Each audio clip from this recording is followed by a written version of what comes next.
couple weeks ago, I was in New York, and we stayed at a friend's house. Me and my wife stayed at a friend's house. We were staying in New York, and she had this contraption in the room that we were staying in. And the first day, I didn't even look at it. I just assumed that looks like exercise equipment. And I like food trucks and sweet tea. Thank you, Jesus. Woo! Barely fit this suit anymore. Good God. Since I moved from Boston, I done gained like 15 pounds. I love the South. Everything's fried. Had fried tomatoes the other day. Anyway. So I'm in New York, and this looked like exercise equipment. To which, first of all, I'm like, I'm on vacation. Nah.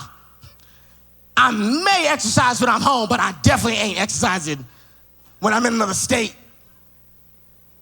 That's just wrong. First day, didn't even see it. Didn't even care. The second day, I hung my towel on it after I took a shower. Like, yeah, this is perfect. Yeah. My towel's gonna get dry. Awesome. The third day, our friend Tiffany came in the room and she was like talking about this thing.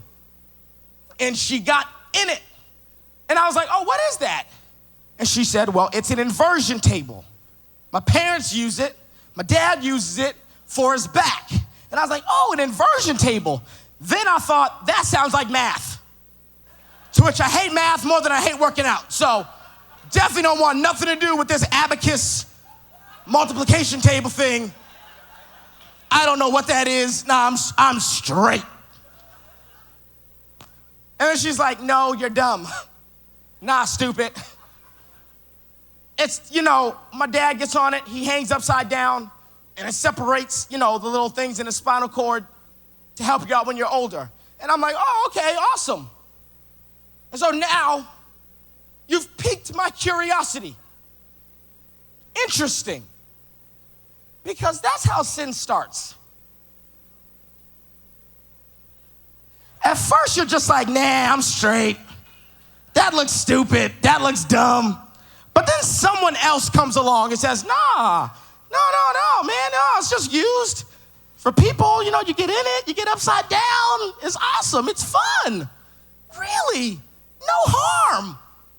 No harm in this. No harm in Joseph bringing his whole family to Egypt. No harm. They just ended up as slaves. No, no harm. No harm, no foul. No blood, no foul. It's okay.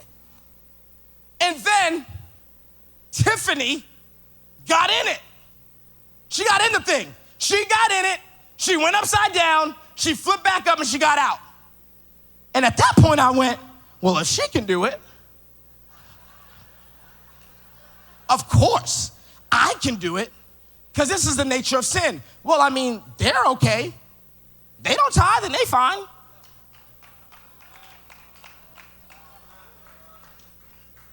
I don't see them giving out they didn't fill out no pledge card. Shoot. This is what we do. Instead of obeying the God that spoke to you, you start looking at people who are doing other things, and you begin to say, well, if they got in it and they got out of it, well, I can do that too. This works with teenagers. It's called peer pressure.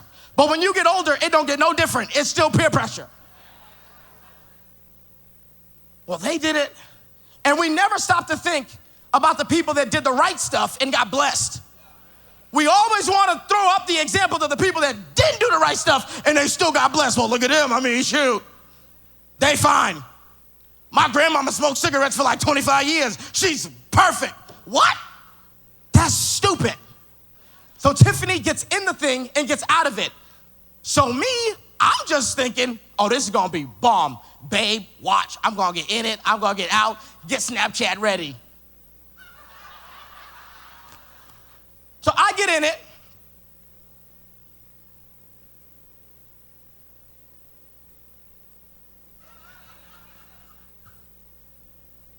And Tiffany's like, just lean back. And I'm like, okay, just lean back, okay. Because sin always leaves you upside down. Sin makes you believe that cool stuff is actually bad and that dumb stuff is cool. Sin makes you think that that dude loves you when he's really abusive. Sin makes you think that you're ugly when you're beautiful. Sin makes you believe in upside down stupidness. And sin, the thing about Egypt is that Egypt wants to keep you longer than you want to be in Egypt. And when you're ready to get out, Egypt's not willing to let you go. And the thing about Egypt is Egypt loves your company, and misery loves company, and upside down people love being with other upside down people. And when I tried to get out, I could not get out by myself. I was tired of being in the inversion table. I was tired of doing that. I started smoking weed because my friends were doing it. But now I don't even want to do it anymore, and I can't stop.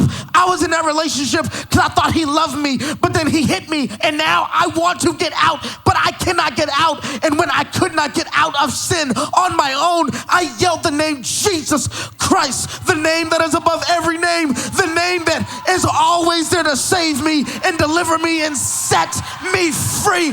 And with ease, Jesus got me out of the thing that I got myself into. And with ease, Jesus parts the Red Sea, and the people walked through on dry ground, because Jesus is the King of Kings and the Lord of Lords. He's the God of deliverance. He's the God of freedom. He's the God of liberty. He's the God that sets me free. And the funny thing is that even when you get flipped right side up, you're still a little dizzy. Blood is still in your head, because the people get out of Egypt. And Numbers chapter 11 says, we miss the melons and the leeks and the cucumbers that we used to eat in Egypt. We miss Egypt. Because even when you first get saved, you're still not thinking clearly.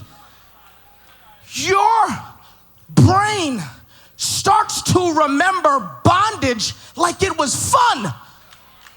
You have a selective memory when you first get saved. You get saved and you start remembering things as fun instead of remembering, no, you were stupid. That wasn't fun. You were drunk. You almost died. I just miss partying. Do you remember the car crash that we had to pull you out of? You don't remember that? No, I just remember it being fun. Exactly, because the enemy has made you think that stuff that was bondage was actually fun. It's funny how we miss sin. That girl I was with, she was so hot. What? She was keeping you in slavery. And then when we get out, stuff that should feel normal now feels weird.